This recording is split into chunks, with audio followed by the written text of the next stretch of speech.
La Iglesia Cristiana Josué, filial Apopa, presenta el mensaje de la palabra de Dios. Amados hermanos, vamos a leer la palabra de Dios en la misma porción que leímos el domingo pasado. Así que para los que no vinieron el domingo pasado, no le vamos a regañar, hermano. Pero vamos a leer el mismo pasaje de la Escritura, porque vamos a continuar hablando de dos aspectos más que ya no pudimos cubrir en el mensaje de la semana anterior, que tiene el mismo título: el servicio que surge del agradecimiento. El servicio que surge del agradecimiento. Leemos en Lucas capítulo 7, versículo 36 en adelante. Evangelio de Lucas capítulo 7, versículo 36.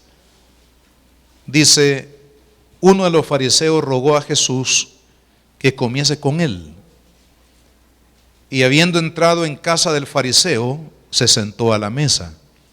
Entonces una mujer de la ciudad, que era pecadora, al saber que Jesús estaba a la mesa en casa del fariseo, trajo un frasco de alabastro con perfume, y estando detrás de él a sus pies, llorando, comenzó a regar con lágrimas sus pies y los enjugaba con sus cabellos, y besaba sus pies y los ungía con el perfume. Cuando vio esto, el fariseo que le había convidado dijo para sí: si fuera profeta, conocería quién y qué clase de mujer es la que le toca, que es pecadora.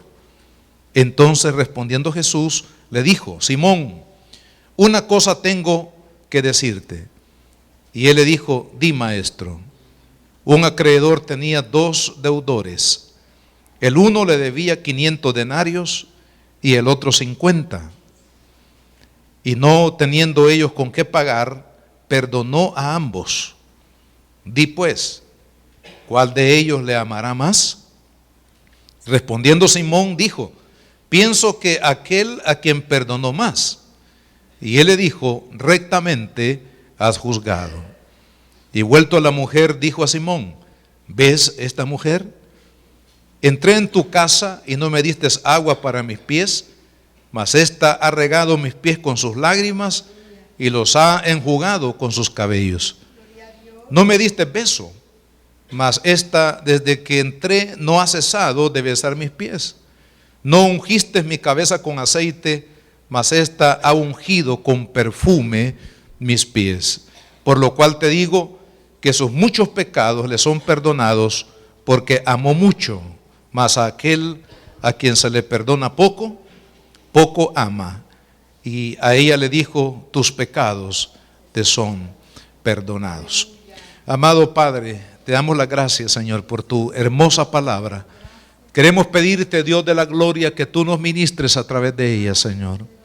Padre, yo te pido, Señor, como siervo tuyo en esta congregación, Señor, que a cada uno de los que estamos aquí, Padre mío, tú nos levantes como siervos tuyos, como servidores tuyos, Señor. Servidores por gratitud, servidores, Señor amado, por amor y por gratitud a ti, por todo lo que tú has hecho, Señor, y todo lo que haces y todo lo que eres. Señor amado, que ninguno de mis hermanos que han de escuchar esta palabra, Padre, se queden, Señor amado, sentados o en espera de servirte, sino que todos, Padre, nos levantemos y corramos, Señor, para poder hacer lo que a ti te agrada, Señor, para poder servirte de todo nuestro corazón. Dios amado, bendice esta palabra en nuestros corazones, porque lo pedimos, Señor, en el nombre de Jesús. Haciendo un pequeño recordatorio de lo anterior, decíamos que esta mujer probablemente, porque no dice exactamente el nombre de ella acá, pero probablemente se refiera a María Magdalena. De María Magdalena se dice que Jesús la sanó, la liberó de 7 demonios. Y aquí solamente Jesús dice que era una mujer pecadora. De seguro que esta mujer, aunque no sabemos exactamente cuál era el tipo de atadura que ella tenía en su vida, pero sí sabemos que era una atadura de pecado. No sabemos si eran problemas de inmoralidad sexual, o si eran problemas de ocultismo, o si eran otro tipo de problemas las que mantenían cautivo el corazón de esta mujer. Pero el día que ella se encontró con el Señor Jesucristo, Jesucristo la liberó. Jesucristo la perdonó. Jesucristo transformó su vida, cambió su destino eterno. Y a causa, hermanos, del impacto del amor y del perdón de Jesús en el corazón de ella, interrumpe en esta oportunidad, esta reunión, esta cena de gala o cena especial, que este hombre fariseo, que era un hombre pudiente, un hombre de la alta sociedad, que había invitado a Jesús para que comiera con él, pero no le importó a esta mujer, hermanos, entrar sin ser invitada, romper todo el protocolo, el programa del fariseo que había invitado a Jesús. Y dice la palabra que se fue directamente donde estaba Cristo y comenzó a llorar y a lavar los pies de Jesús con sus lágrimas y a ungirlo con el perfume especial que ella llevaba. Y la razón por la cual esta mujer entró así, Jesús lo resume de esta manera, porque dice, porque ella había sido perdonada de tantas cosas. Y el perdón, la valoración del perdón que Jesucristo le dio a su vida, hermanos, la motivó para que ella pudiese levantarse para servir con lo mejor de su vida al Señor Jesús. El fariseo, aun cuando había invitado a Cristo, pero hermanos, el fariseo no era un servidor de Dios. Pero esta mujer, por gratitud, por el perdón que recibió de Cristo, se dedicó completamente, hermanos, a servir al Señor. Y hay evidencias en el Evangelio, este mismo Evangelio de Lucas, que María, o que esta mujer que había sido liberada, si es María Magdalena, hermanos, se convirtió en una de las discípulas más fieles y servidoras de Cristo hasta la cruz. O sea, se dedicó completamente al servicio de la obra del Señor.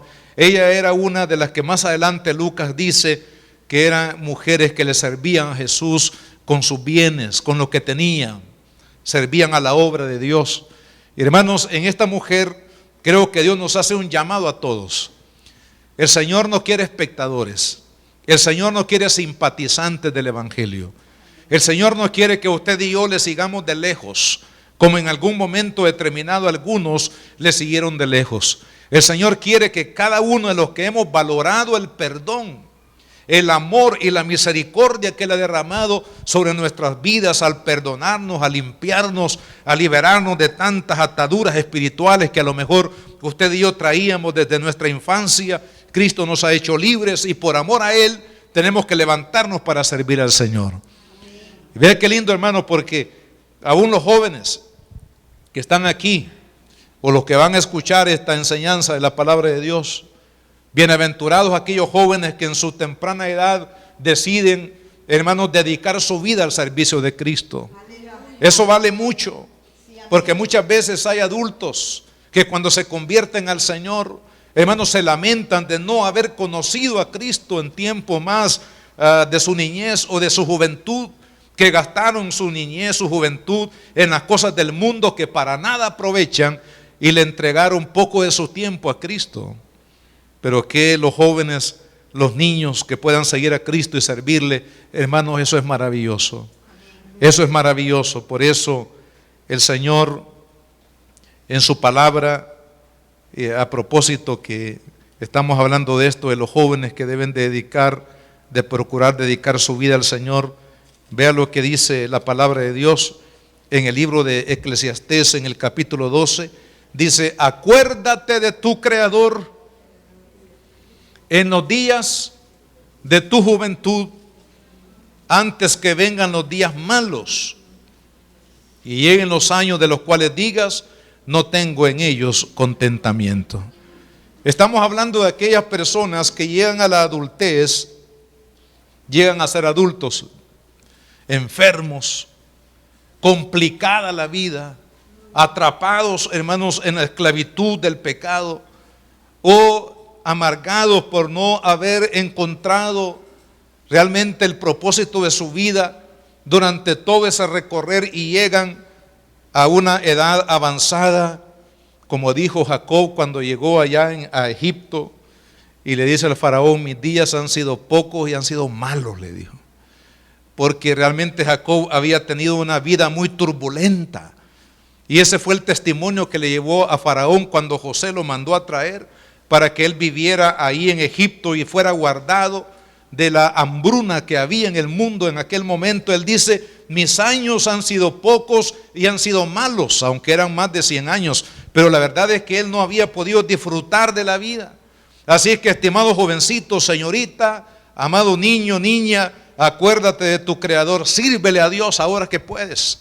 Dedícale tu fuerza, dedícale tu energía, dedícale todo lo mejor de tu vida al Señor, porque esto traerá tremenda bendición para tu vida. Todos tenemos que servirle al Señor, amados hermanos. Ninguna persona debe de estar en la iglesia sin tener un servicio significativo a Cristo, hermanos, a través de las oportunidades y los talentos que el Señor nos da de poderle servir. Ahora, como el tema es el servicio que nace de la gratitud, esta mujer tenía motivos suficientes para poderle servir al Señor con lo mejor, con sus lágrimas y con el mejor perfume que ella pudo obtener para agradar al Señor y derramarlo sobre sus pies y sobre Él. Y decíamos, hermanos, que en la primera parte de este mensaje, que podemos servir al Señor teniendo comunión con Él, buscándolo. Dios quiere que estemos en su presencia. Dios quiere que oremos. Dios quiere que estemos en la palabra. Dios quiere que seamos sensibles al Espíritu Santo. Porque es ahí, en ese ambiente de comunión, hermanos, donde Dios nos habla. Dios no nos va a hablar, hermanos, viendo una película de terror. No nos va a hablar viendo una película, hermanos, que exalta la sexualidad y la inmoralidad. Dios nos va a hablar cuando usted y yo estemos en su presencia, cuando usted y yo estemos, hermanos, en la palabra, cuando estemos en oración, cuando estemos pidiéndole al Espíritu Santo que hable a nuestro corazón. Amado hermano, Dios no nos va a hablar estando ahí haciendo otras cosas, no, nos va a hablar en comunión con Él, porque es ahí donde Dios se muestra, donde nos dirige el Señor. Por eso les decía que vamos a tener este tiempo de oración y ayuno como siempre lo hemos tenido en estos años anteriores, porque esperamos que en ese tiempo de comunión Dios le hable a la iglesia. Dios nos hable a los pastores de esta iglesia. Nos hable, hermano, a cada miembro qué debemos de hacer. ¿Qué debemos, hermanos, de hacer en este año para el Señor? Necesitamos buscar dirección de Dios. Orar, estar en comunión con Él, como lo hizo María, la hermana de Lázaro, que cuando Jesús llegaba ahí a Betania, Betania es un lugar muy bonito. Tuvimos la oportunidad con mi esposa de estar ahí en Betania, un lugar bien lindo. Razón tenía Jesús de descender de Jerusalén a Betania con mucha frecuencia. Y ahí en esa aldea de Betania estaba esta familia, estaban María y Marta. Pero María era la que se sentaba a los pies de Jesús. Marta, hermanos, ahí iba a cocinar los frijoles y a hacer la sopa, tratando de agradar al Señor con la sopa y con los frijoles y con el cafecito con pan dulce, hermano. Pero el Señor se agradaba más de María, porque María se sentaba a sus pies para escuchar su palabra, para ver su linda voz, escuchar la voz del Señor, para estar en su linda presencia, hermano. De esa manera ella le servía al Señor. ¿Y sabe lo que dijo Jesús? María ha tomado la mejor parte. ¿Quiere usted la mejor parte? ¿Quiere usted la mejor parte de Jesús? La mejor parte de Dios para su vida, la mejor parte, hermanos, de las promesas de Dios. Entonces sentémonos en la presencia del Señor. Ahí, hermanos, Dios quiere que le sirvamos a través de la comunión con Él. Mencionábamos anteriormente también que la segunda forma es a través del testimonio. Usted y yo somos testigos de Cristo, hermano. Desde el momento que recibimos a Cristo tenemos evidencia del amor de Dios, del perdón de Dios y de la gracia de Dios, para que podamos comunicar lo mismo que hemos recibido de parte de Cristo, lo podamos comunicar a aquellas personas que no tienen esperanza. Amado hermano, este país está lleno de personas que no tienen esperanza. que la esperanza está en Dios, pero Dios ha dejado ese mensaje de esperanza en el corazón de cada uno de sus hijos para que nosotros podamos compartirlo con los demás. Hermanos, que ninguno de nuestros familiares muera sin haber recibido el testimonio de Jesús. Cada uno es responsable de aceptar el mensaje de Cristo, el mensaje de perdón, y también cada uno es responsable de rechazarlo. Pero ese no es problema suyo, ni mío. Mi problema es si no les comunico el evangelio. Pero no es mi problema si ellos aceptan o no.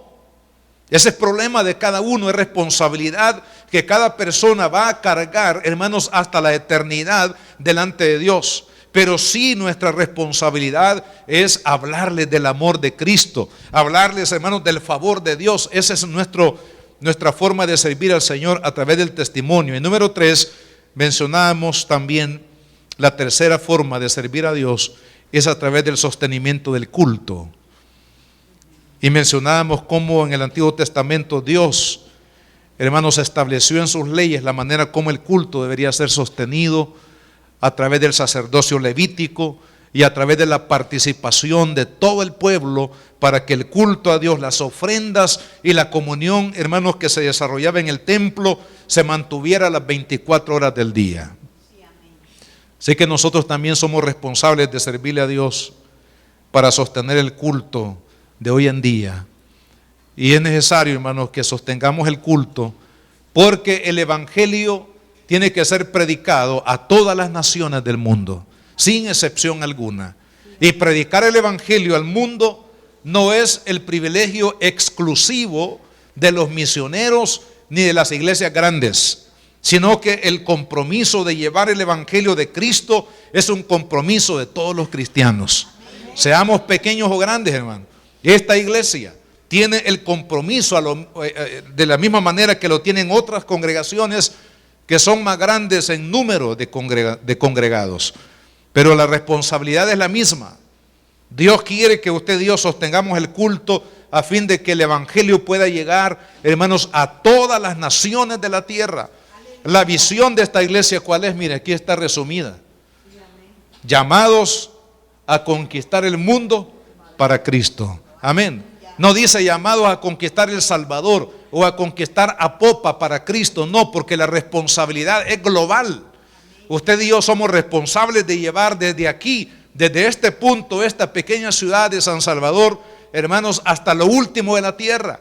Pero es necesario que cada uno de nosotros participemos para el sostenimiento del culto a Dios a fin de que este propósito se lleve a cabo en todas las naciones.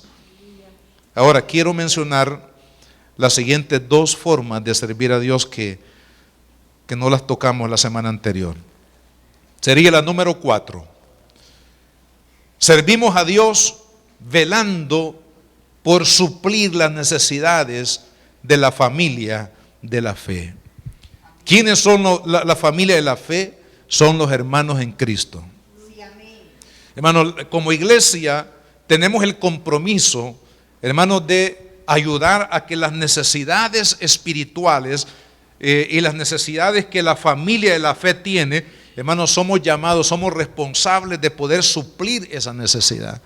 Veamos en el libro de los Hechos de los Apóstoles cómo la iglesia, hermanos, en aquel momento de la historia se unieron para suplir las necesidades de cada uno de los hermanos que formaban parte de la iglesia en aquel momento. En Hechos 2, versículo 43 dice la palabra: sobrevino temor a toda persona y muchas maravillas y señales eran hechas por los apóstoles. Todos los que habían creído estaban juntos y tenían en común todas las cosas y vendían sus propiedades, sus bienes y los repartían a todos según la necesidad de cada uno. Y perseverando unánimes cada día en el templo y partiendo el pan en las casas, comían juntos con alegría y sencillez de corazón, alabando a Dios y teniendo favor con todo el pueblo. Y vea lo que sucedía, porque la iglesia, todos los miembros estaban mutuamente supliendo sus necesidades en el amor de Dios. Esto es lo que sucedía. Dice, y el Señor añadía cada día a la iglesia los que debían de ser salvos.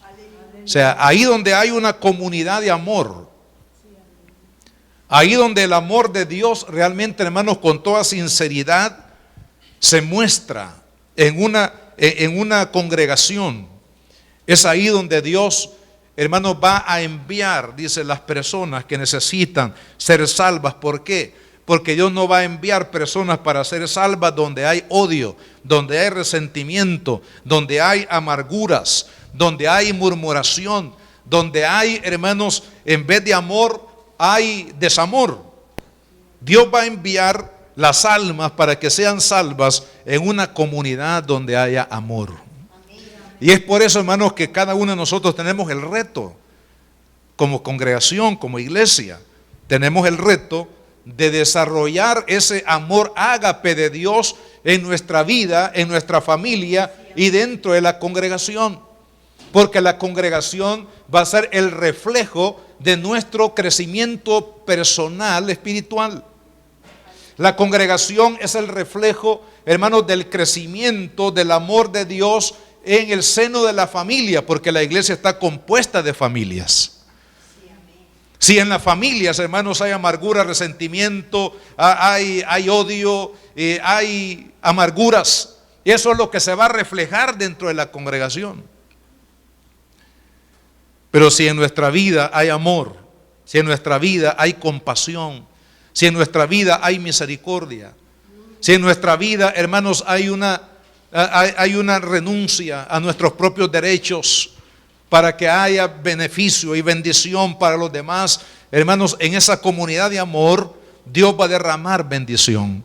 Dios quiere que la iglesia sea, hermanos, una congregación donde las personas que no tienen el amor de Cristo puedan encontrar el amor de Dios. ¿Saben que el amor de Dios tiene que ser reflejado en la vida de cada uno de los que decimos ser hijos de Dios? Si usted y yo decimos ser hijos de Dios, entonces el amor de Dios tiene que ser reflejado en nuestra vida. Porque Dios dice en su palabra, ¿cómo podemos amar a Dios si no amo a mi prójimo? Si yo no amo a mi prójimo, si no amo a mi hermano en Cristo, ¿cómo puedo decir que amo a Dios? El tal, dice la Biblia, es mentiroso. Es mentiroso aquel que dice que ama a Dios, pero odia a su hermano y está en rencilla con su hermano y tiene amarguras de corazón con su hermano. Entonces vemos aquí, hermanos, que la iglesia que es el modelo para todos los tiempos de la iglesia, dice que todos los que habían creído estaban juntos. O sea, amaban el estar juntos. ¿Por qué? Porque ahí, hermanos, en el cuerpo de Cristo, ellos podían sentir el amor de Dios, podían sentir el apoyo, el respaldo de unos con nosotros. Es triste, hermanos, cuando una persona dentro de la congregación se siente triste, se siente mal, se siente decepcionado, porque no hay una mano de ayuda que pueda ayudarle a suplir su necesidad. Pero a veces sucede que a veces no sabemos la necesidad. Y no es justificar, pero muchas veces hay personas dentro de las iglesias que se quejan por no tener una ayuda de parte de la iglesia, la congregación, para soportar su pena, su necesidad, el problema que están viviendo cuando no se conoce, hermano. Es necesario que nosotros podamos conocer. Es necesario, por eso la iglesia amaba estar juntos, porque en esa unidad que había entre ellos también, hermanos, creaban confianza y podían compartir sus cargas el uno con el otro. Por eso dice la Biblia que debemos de sobrellevar la carga los unos de los otros. Cada hermano en Cristo en la iglesia tiene, hermanos, que saber que hay un hermano que quiere ayudarle, que quiere orar, que quiere, hermanos, fortalecerlo a través de la oración, a través de una palabra, hermanos, de esperanza, de fe, a través de una ayuda en su necesidad. Pero es necesario que se pueda crear esa comunión. La iglesia, hermanos, es una familia. ¿Sabía usted que la iglesia es una familia? Y así como en la familia, ¿verdad? Buscamos el poder conocer la necesidad del uno con el otro, los papás a los hijos a los padres, y así, hermanos, en una dinámica de uno y otro, estamos conociendo y tratando de ayudar. Yo le aseguro que ningún padre en lo natural, en lo normal, va a aborrecer a sus hijos, sino que va a tratar de ayudarlos en todo lo que pueda, de acuerdo a su capacidad y de acuerdo a lo que tiene. Eso es lo normal en un padre, que se preocupe por ayudar a sus hijos, por bendecirlos. Y de la misma manera en el cuerpo de Cristo, donde está el amor de Dios, hermanos, vamos a hacer el sacrificio necesario, vamos a dar lo mejor de cada uno de nosotros para tratar de ayudar a nuestros hermanos. Más adelante, en este mismo libro, fíjese qué interesante que los primeros líderes de la iglesia fueron los apóstoles, pero luego vinieron los diáconos. Los diáconos fueron elegidos. Fíjese cuál fue el propósito de la elección de los diáconos: fue ayudar a la congregación a suplir necesidades que estaban presentes en la congregación. Por eso que más adelante en el capítulo 6 dice la palabra: en aquellos días, como creciera el número de los discípulos, hubo murmuración de los griegos contra los hebreos. O sea que ya a estas alturas, hermanos, había una congregación creciente, y habían hermanos en Cristo que eran de origen griego, y habían hermanos en Cristo que eran de origen hebreos. O sea, habían judíos y griegos que habían venido a Cristo, y que ambos necesitaban ser ministrados de la misma manera, sin excepción alguna. Porque a veces las culturas o los estratos sociales, hermanos, que el hombre, porque son inventos del hombre los estratos sociales, sirven de barreras muchas veces para que se pueda ministrar de uno al otro la necesidad. Y esto es lo que estaba sucediendo.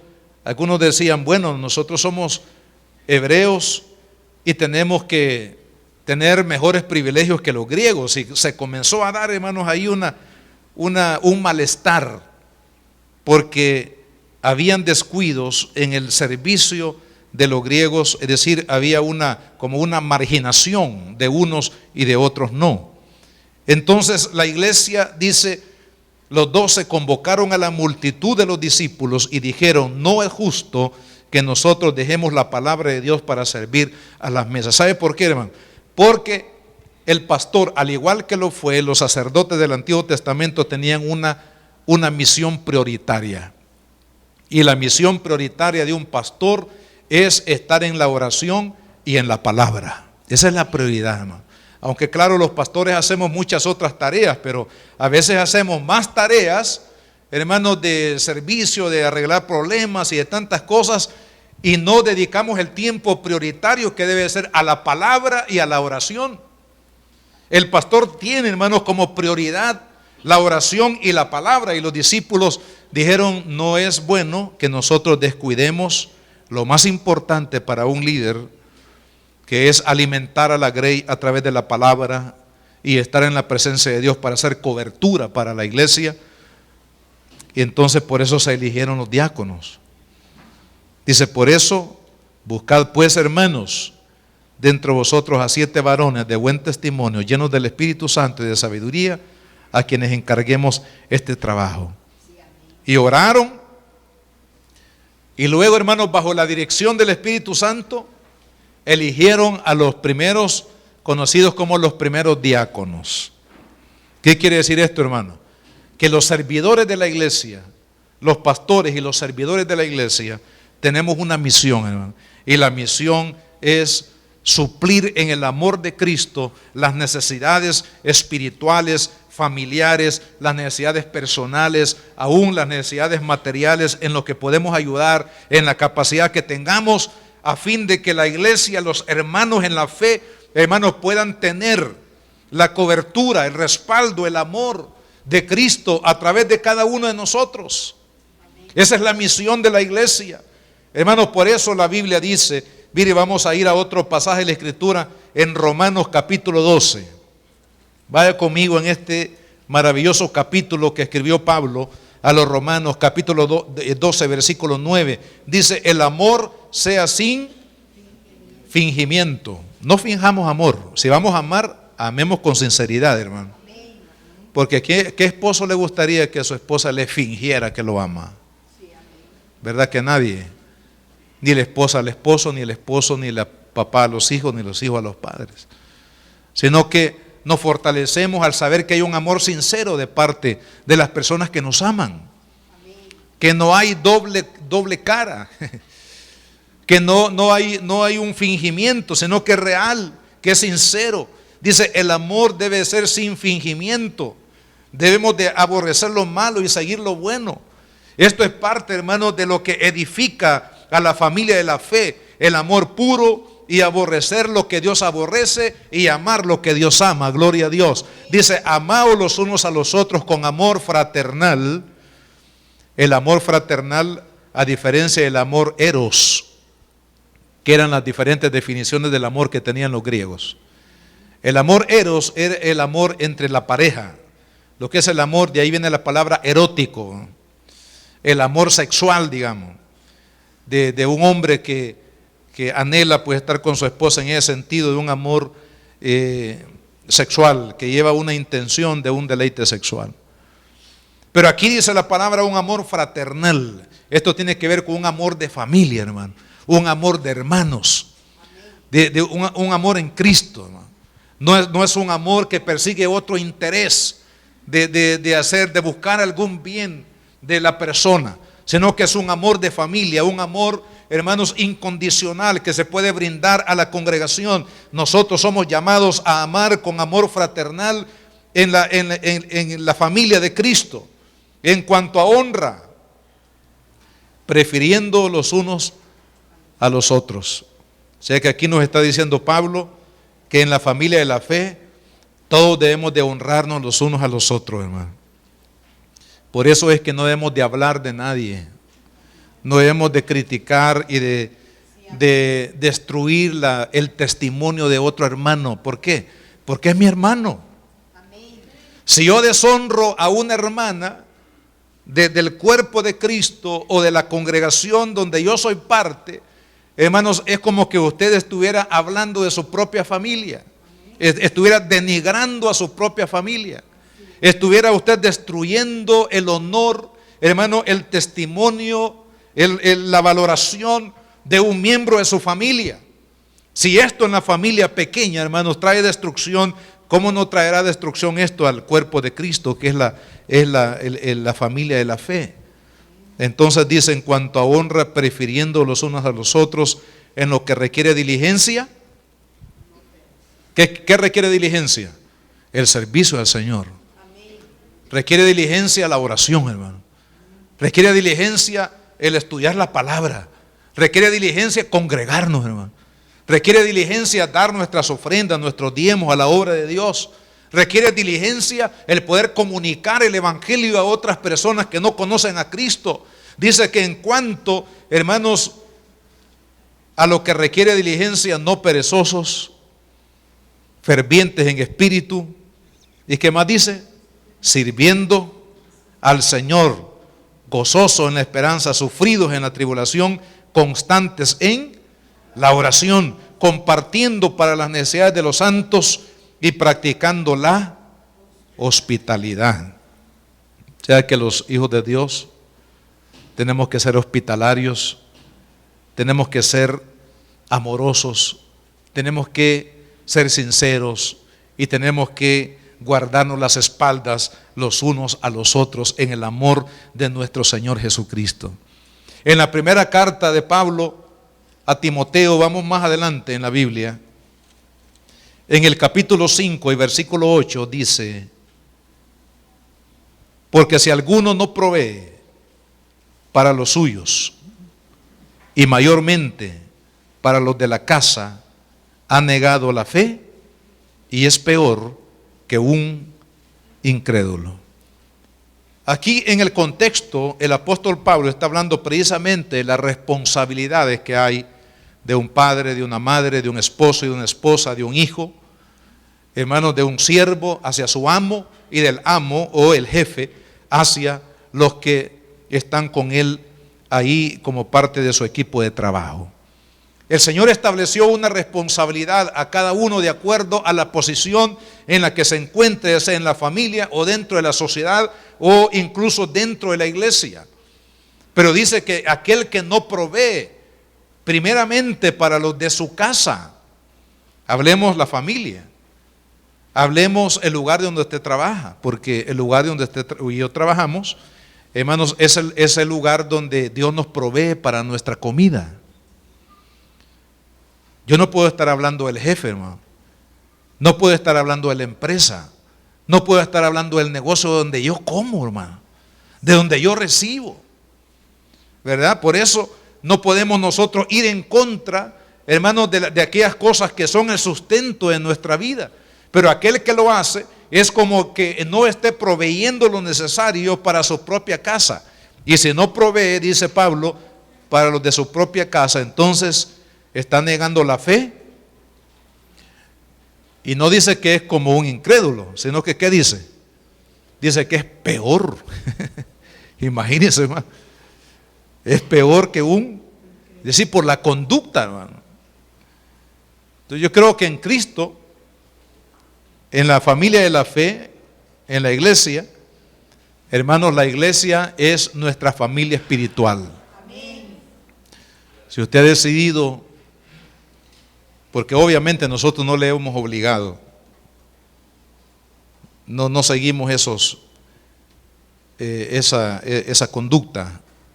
Si usted ha elegido por voluntad de su corazón ser parte de una congregación o ser parte de esta congregación, hermano, lo ha hecho voluntariamente, lo ha hecho por decisión propia, para servir a Dios, para congregarse. Entonces, amados hermanos, tenemos que amar esta familia, hermano. Tenemos que nosotros cubrir nuestra vida los unos a los otros. Tenemos que proveer amor para los de casa. Los de casa es la iglesia. Si hablamos de la iglesia donde nos congregamos, hermanos, el amor que debemos de proveer primeramente para los de la casa, el poder ayudar primeramente para los de la casa, el poder, hermanos, bendecir primeramente a los de la casa. ¿Y cuál es la casa en este sentido? Es la iglesia donde nos congregamos, donde servimos juntos al Señor, hermano. Eso es lo que edifica, hermanos, la iglesia de Cristo, y es una responsabilidad, hermanos, de parte de cada uno de nosotros, el poder servir a Cristo protegiendo la vida de mi hermano que es parte de mi familia. ¿Sabe lo que dijo Caín cuando Dios, después de que él se levantó, dice, contra su hermano y lo mató? Le quitó la vida, lo asesinó. Entonces viene la voz de Dios. Porque Dios siempre, hermanos, traerá a justicia todas las actitudes y las acciones que usted y yo en algún momento de la vida tomamos. Entonces viene Dios, la voz del juicio de Dios. ¿Dónde está tu hermano Abel? Y sabe cómo él quiso simplificar, hermano, y cómo quiso lavarse las manos de su responsabilidad de lo que él había hecho. Él dijo, Señor, ¿acaso yo soy guarda de mi hermano? ¿Por qué me preguntas a mí acerca de él? Y creo que muchas veces hay ciertas actitudes que dañan el cuerpo de Cristo, que dañan a la familia de la fe, precisamente, hermanos, porque no hemos tomado la responsabilidad. Estamos siendo como Caín, tratando de evadir la responsabilidad que no se puede evadir, de proteger, de guardar, de que soy parte, hermanos, de proteger el cuerpo de Cristo, el lugar donde Dios me tiene, hermano. Y eso es importante en el caminar de fe. Porque el que no provee para los que son de su propia casa ha negado la fe y es peor que un incrédulo. Dice la primera carta de Juan, vamos ahí por favor en el capítulo 3, versículo 14 al 17, les leo. Primera carta de Juan 3, 14, dice, nosotros sabemos que hemos pasado de muerte a vida, o sea que hemos nacido de nuevo, en que amamos a los hermanos. Esta evidencia del nuevo nacimiento, hermano, a veces no la tomamos en cuenta. Se nos olvida, pues resaltamos otras cosas. Pero mire lo que dice aquí, hermano. A lo mejor es primera vez que usted lo lee en la Biblia. Pero dice, nosotros sabemos, o sea, hay evidencia en nuestro corazón de que hemos nacido de nuevo, que hemos pasado de muerte a vida, en que amamos a los hermanos. O sea, si usted no ama a su hermano en la fe, pero no con un amor de doble intención, sino un amor de Cristo, un amor sincero, un amor de papá a hija, un amor de papá a hijo, un amor de hermanos en Cristo, un amor de siervos de Dios. Amados hermanos, si no hay ese amor en nuestra vida, dice el Señor, es que no hemos nacido de nuevo. Yo creí que había nacido de nuevo, hermano. Pero mire, tengo aquí un hervor aquí en el pecho contra un hermanito que puede que cuando voy para la iglesia y lo encuentro, me voy ¿se acuerdan de la circunvalación, hermano? De la 30, en el bus de la 30, le llamaban la circunvalación, que le daba vuelta a todo San Salvador, prácticamente. O sea, así nosotros damos la vuelta, no me puedo encontrar con el hermano ese, porque me cae pesado. Entonces no hemos nacido de nuevo, hermano. Tenemos que nacer de nuevo. Porque la evidencia del amor de que hemos nacido de nuevo dice que amamos al hermano. Y no significa que el hermano sea perfecto. No significa que la hermana sea perfecta, ¿no? Que una conducta intachable y que me trate del 100% de la manera como yo quisiera que me tratara. Pero eso no importa. Si el Señor Jesucristo amó a Judas, imagínense, ese es el amor de Dios. Y el Señor dijo en la enseñanza del Sermón del Monte, dijo el Señor: oíste que fue dicho ojo por ojo, diente por diente, pero yo te digo, amad a vuestro enemigo, bendecid a aquel que te maldice, orad por aquel, hermano, que procura el mal. Ese es el amor de Dios. Entonces dice, el que no ama a su hermano permanece en muerte. O sea, una evidencia, hermanos, que no hemos nacido de nuevo y que no estamos creciendo realmente en la fe de Dios es el aborrecer al hermano. ¿Cómo puedo aborrecer yo? Mire, nosotros crecimos en una familia grande, hermano. Éramos 8 hermanos. Imagínese usted, hermano. Parecía una escuela. Mi pobre madre, cuando iba a hacer la comida, era un episodio terrible. Cocinar para 10 personas, imagínese, todo desayuno, almuerzo y cena, hermano. Y los hermanos teníamos diferencias, teníamos 5 varones, imagínense. Un ejército ahí dentro de casa, hermano. Y a veces nos peleábamos, ¿verdad? Y a veces le hacíamos de boxeadores ahí, amateur, pero ahí estábamos. Pero mire, hermano, el amor de la familia es tan poderoso que a pesar de las diferencias, a pesar de los errores, a pesar de algunas faltas que a veces cometíamos el uno contra el otro, hermano, pero finalmente terminábamos abrazados, hermano. Terminábamos en el amor de la familia, hermano. Y gracias a Dios por ello. Porque ese amor es el que no permite que las familias se rompan, aun cuando la familia crece y cada uno, hermano, se va por su cuenta y forma su propia familia, pero siempre hay un vínculo de amor de la familia, hermano, que está ahí presente. Y así tiene que ser en la iglesia, hermano. A veces no nos comportamos tan bien con el hermano, pero eso no quiere decir que yo debo de aborrecer a mi hermano porque se portó mal, sino hay que perdonarlo. Porque si no estoy en muerte, dice aquí.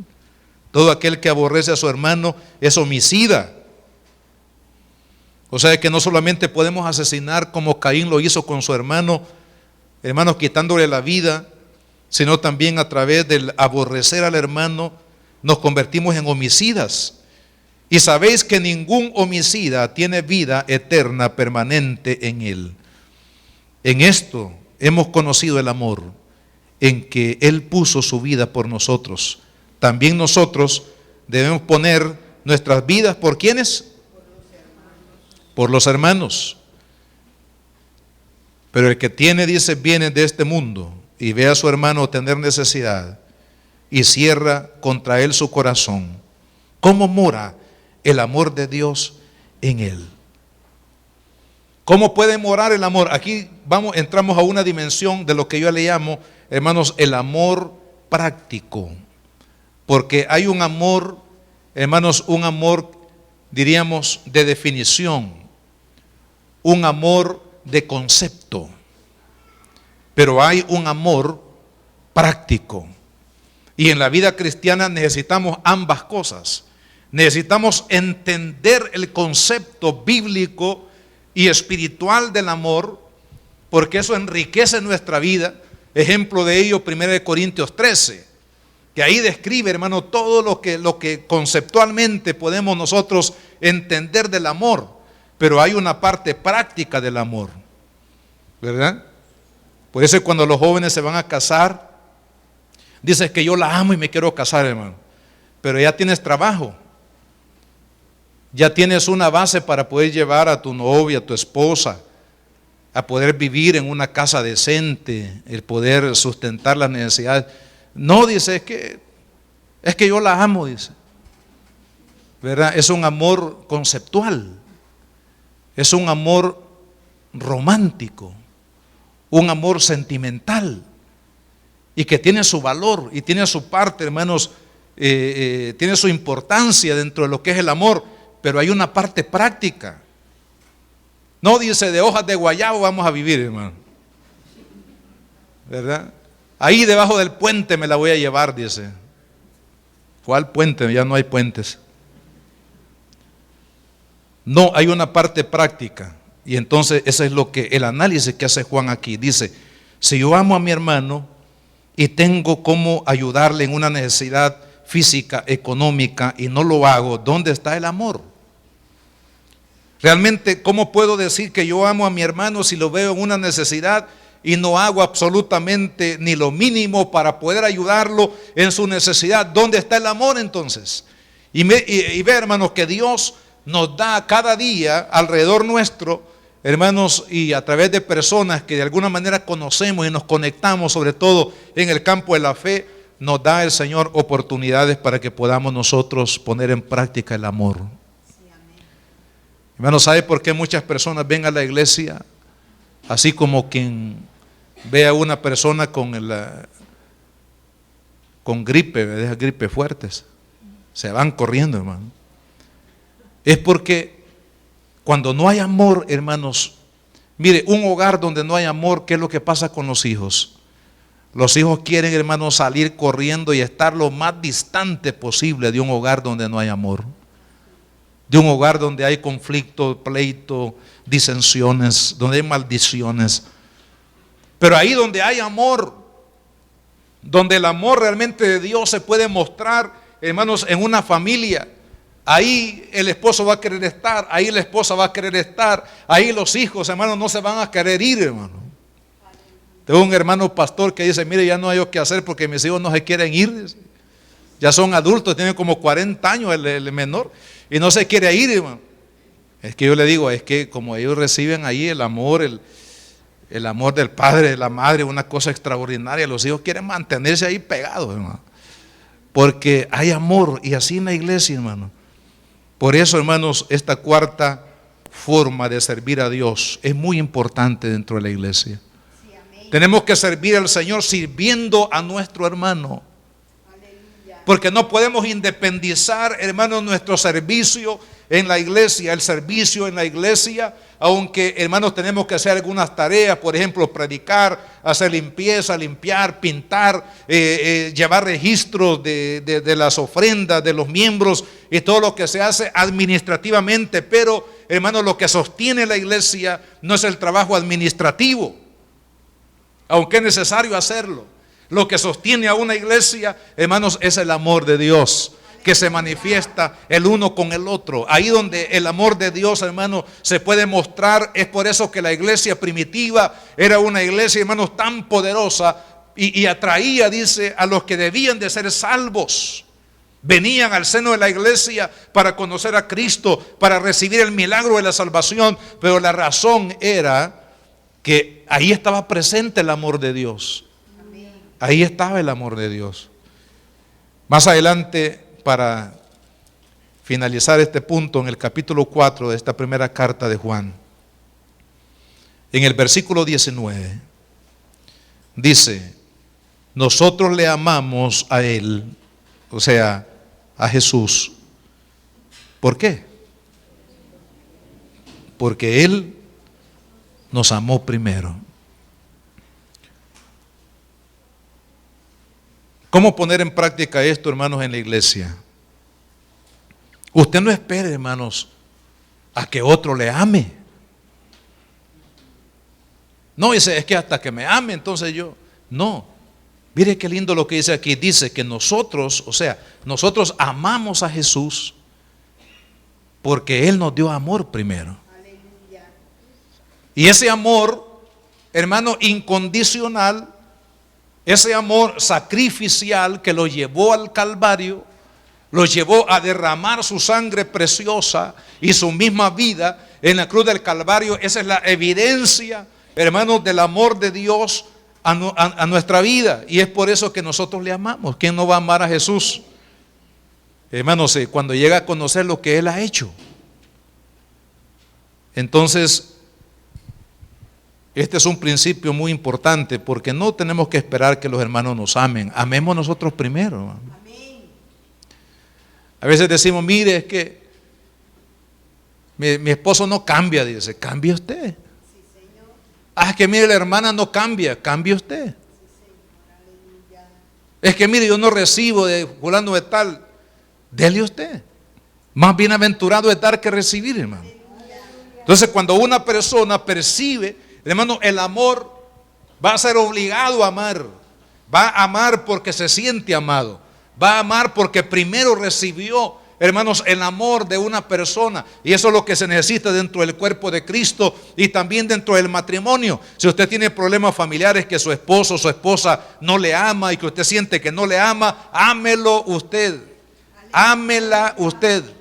Amemos nosotros. Y entonces vamos a recibir como correspondencia, hermanos, el amor de los demás. Si alguno dice, yo amo a Dios y aborrece a su hermano, es mentiroso.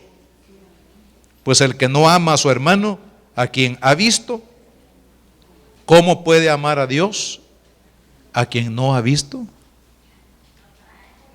Y nosotros tenemos este mandamiento de Él, de parte de Jesús. El que ama a Dios, ame también a su hermano. ¿Cuál es la evidencia de que yo amo a Dios? Que yo estoy amando a mi hermano. Pero si yo estoy aborreciendo a mi hermano y digo que amo a Dios, me vuelvo un mentiroso, me vuelvo un hipócrita. Porque estoy tratando de decir, mostrar un amor a Dios cuando no estoy mostrándole el amor a la persona, hermano, que está a mi lado. Entonces nosotros tenemos. Y voy a volver aquí, hermanos, a la parte que leímos de los Hechos. Mire, cuando había este amor que se manifestaba en múltiples formas de apoyo, de ayuda, de sustento, de respaldo, de uno con el otro, dice en la parte final del versículo 47, y el Señor añadía cada día a la iglesia los que habían de ser salvos. ¿Cuál es el propósito de la iglesia? ¿Por qué existimos? Existimos, hermanos, para dar a conocer la salvación de Dios a toda persona que lo necesita. La iglesia, hermanos, hacemos cultos, pero la iglesia no es hacer cultos. La iglesia, hermanos, tiene diferentes tipos de servicios y ministerios, pero el ministerio fundamental de la iglesia, hermanos, es dar a conocer el amor y la salvación de Dios a través de la persona de Jesucristo. Y esto es lo que la iglesia estaba haciendo. El Señor añadía cada día a la iglesia los que habían de ser salvos. Pero ¿por qué? Porque la iglesia tenía una responsabilidad y un compromiso muy firme de amar y de bendecirse los unos a los otros como cuerpo de Cristo, hermanos, que eran. Como una familia, hermano. Como una familia que se aman. Como una familia que cualquiera que venga y entre frío se va a calentar, hermano. Se va a calentar en el amor de Cristo. Si alguno viene decepcionado de todo lo que ha pasado en el mundo, de las intrigas, hermanos, de la maldición y de todo lo que ha sufrido en el mundo, que cuando venga a la iglesia, hermanos, pueda recibir el calor del amor de Dios, el milagro de un amor incondicional de parte de Dios que está fluyendo en la vida de todos aquellos que somos parte de la iglesia. Esa es la labor de la iglesia, amado hermano, traer a los que no conocen a Cristo, traerlos a Él. A los decepcionados, traerlos a Él. Dice la Biblia que cuando finalmente David, el rey de Israel, se llegaba el tiempo para tomar el reino que Dios le quitó a Saúl por su desobediencia. Dice que David formó un ejército. ¿Y saben quiénes eran los miembros del ejército? Dice, personas amargadas, personas a lo mejor que habían sufrido tanto en su momento por diferentes circunstancias, se habían amargado la vida, eran pobres, eran violentos, y había tanta debilidad, hermanos, en cada uno de estos soldados. Pero vea qué interesante, dice la Biblia que de ese grupo de hombres amargados, de hombres fracasados en la vida, hombres, hermanos, que estaban acabados completamente, de este grupo de personas, de esa naturaleza, David, hermano, formó el ejército más valiente de la historia de Israel. Y en sus libros está el registro de las proezas que hicieron estos miembros del ejército de David. ¿Por qué? Porque la vida de David transformó, hermanos, la vida de estos hombres que venían del mundo amargados, acabados, destruidos, fracasados. Y de la misma manera, hermanos, la iglesia de Cristo, tenemos que llenarnos del amor de Cristo, tenemos que llenarnos de la naturaleza de Cristo, del carácter de Cristo, sobre todo del amor de Cristo, para que cualquier persona que venga de afuera hacia adentro de la iglesia, hermanos, sea transformada por la presencia de Cristo en nosotros, que sea transformada por el amor de Dios que ha sido derramado en mi propio corazón. Hermanos, el mundo está perdido, el mundo necesita de Cristo, el mundo necesita esperanza, el mundo necesita cambio, pero ese cambio solamente lo va a recibir cuando usted y yo, hermanos, estamos mostrando el amor de Dios. Esta mujer pecadora, pero perdonada, en agradecimiento por lo que había recibido, el milagro del perdón y la restauración de su vida, se levantó para dar su mejor ofrenda a Cristo, la ofrenda de gratitud, la ofrenda de alabanza al Señor. Amados hermanos, si usted y yo hemos recibido del Señor el perdón, sería mucho levantarnos para servir a Dios, hermano. Si hemos sido perdonados, si nuestro destino eterno ha sido cambiado, hermano, por el amor de Cristo y el perdón de Cristo, sería mucho pedir de Dios para usted y para mí: hijo, sírveme, lleva mi palabra, lleva mi mensaje, ama a tu hermano, ama a tu familia que es la iglesia. Hermanos, ¿será mucho lo que Dios nos está pidiendo? Yo creo que no, pero tiene que haber gratitud y reconocimiento del perdón que hemos recibido. Porque no olvide, dijo Jesús, el que ama mucho es porque le fue perdonado mucho. Y yo creo que el Señor no se refería, hermanos, a que a uno le había perdonado homicidios y al otro le había perdonado mentiras, de los dos deudores que menciona Jesús ahí en la parábola, sino que más bien lo que Jesús se refiere ahí es a la valoración del perdón, porque el pecado es lo mismo. El mismo pecado es mentir delante de Dios, el mismo pecado es cometer un homicidio, si lo vemos desde el punto de vista divino. El mismo pecado, el pecado es pecado, hermano, sea pequeñito, verde, azul, como le llame la gente. El pecado es pecado. Pero lo que el Señor estaba refiriendo ahí es a la valoración. Esta mujer había valorado el perdón y por eso se levantó a servir. Hermanos, Dios nos está llamando a cada uno de nosotros. Ninguno de los que estamos aquí, hermano, tenemos que permanecer sentados, inactivos, expectantes, sino todos tenemos que levantarnos para servir a Dios. Y es más, yo voy a hacer este llamado para orar. Todos aquellos hermanos que estén en esta tarde dispuestos a levantarse para servir a Dios, no sé en qué usted le está sirviendo o le servirá, eso es cuestión de Dios con usted, pero todos aquellos que estén dispuestos a servirle al Señor por gratitud, de todo lo que Él ha hecho y hace en nuestra vida, yo le voy a pedir que se ponga de pie ahí donde está. Dios amado,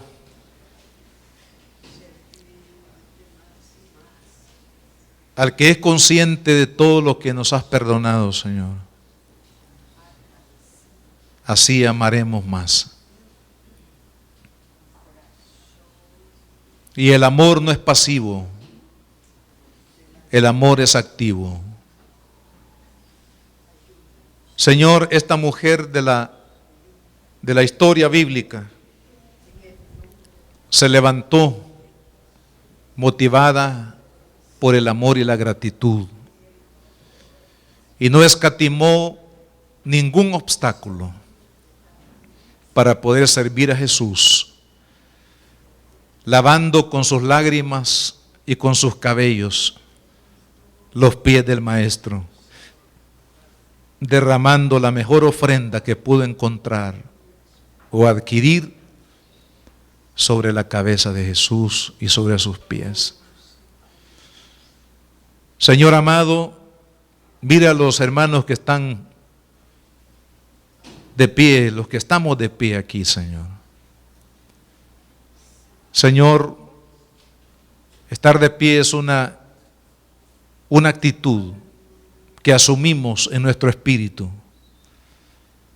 de servirte, de no quedarnos, Señor, quietos, de no ser espectadores ante el servicio que debemos de dar a ti, oh Dios, a tu causa eterna.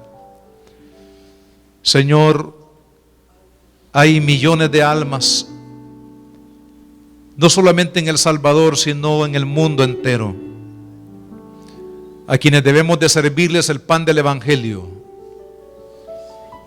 Señor, a quienes debemos de llevarles el mensaje de esperanza, de salvación, el mensaje de vida eterna que tú nos has encomendado como iglesia. Señor, por ello te pido en esta tarde, Señor, al concluir este servicio, este culto, Señor, que ninguno de los que hemos recibido el beneficio de la salvación y del perdón de nuestros pecados, ninguno de los que hemos recibido el beneficio de la vida eterna en Jesucristo, seamos indiferentes a nuestros hermanos en la fe. Señor, de lo que tenemos, de lo que hemos recibido, de lo que recibimos de tu mano, Señor, de eso podemos dar oración, podemos dar amor, podemos dar acompañando a un hermano, Señor, en su dolor, en su pesar, en su necesidad. Podemos dar del pan que tenemos para aquel que no lo tiene. Podemos dar del calor que tenemos para aquel que muere de frío. Podemos dar, Señor amado, servicio, enseñando la palabra, llevando el consejo de la palabra, llevando el testimonio de la salvación. Señor, líbranos, Padre, a todos los pastores de esta iglesia y a los servidores, Señor, de servir de forma mecánica, servir, Señor, como que la iglesia fuera una empresa común y corriente. Señor, que el amor sea el que prevalezca, Padre, en la iglesia, en todas las relaciones interpersonales, de adultos con niños, de niños con niños, de jóvenes con jóvenes, de líderes con miembros, de miembros con miembros, de miembros con la comunidad, Señor, en la que estamos. Padre, que en cada una de esas relaciones prevalezca el amor de Jesús, el amor sincero, sin fingimiento y sin intereses ocultos. Señor amado, que haya un amor puro, Padre, que pueda caracterizar esta iglesia.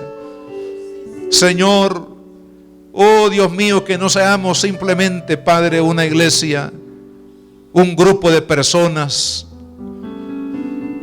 sino que seamos una comunidad de amor, una comunidad fraternal, una comunidad donde hay realmente interés de poder ayudar, de poder bendecir, de poder sanar las heridas, de poder restaurar los corazones, Señor, a través del amor de Cristo, a través de la sanidad que trae tu Espíritu, Señor, oh, a través del amor de Dios derramado en nuestros corazones, Padre. Señor amado, cuida de esta iglesia, mi Dios. Cuídanos, Señor, por favor. Guarda esta congregación, Padre. Que seamos una familia de amor, Señor. Que podamos valorarnos los unos a los otros. Que podamos honrarnos los unos a los otros. Que podamos cuidarnos los unos a los otros. Que podamos sobrellevar las cargas los unos de los otros. Que podamos orar los unos por los otros. Oh Señor, qué lindo, Padre, ahí donde hay unanimidad, donde hay unidad, Señor. Ahí envías tú tu bendición y vida eterna. Ahí donde hay, Padre, amor. Ahí donde hay unidad en el Espíritu. Señor, tú vas a usar esta congregación para salvar a aquellos que necesitan ser salvos, Padre. Señor, prepáranos en amor para que toda persona que está en fracaso, que está en derrota, que está golpeada, Señor, por el pecado y por el enemigo en el mundo, pueda encontrar, Señor, en tu iglesia el amor perdonador, restaurador, el amor que sana, el amor, Señor, que ha de bendecir su corazón, el amor de Cristo. Oh Señor amado, cubre a esta iglesia, Padre, cúbrenos a todos, Señor, con tu santo amor, Padre amado, que nos levantemos para servir y dar lo mejor de nosotros a ti y a los demás. En el nombre de Jesús. Amén y amén. La Iglesia Cristiana Josué, filial Apopa, presentó el mensaje de la palabra de Dios.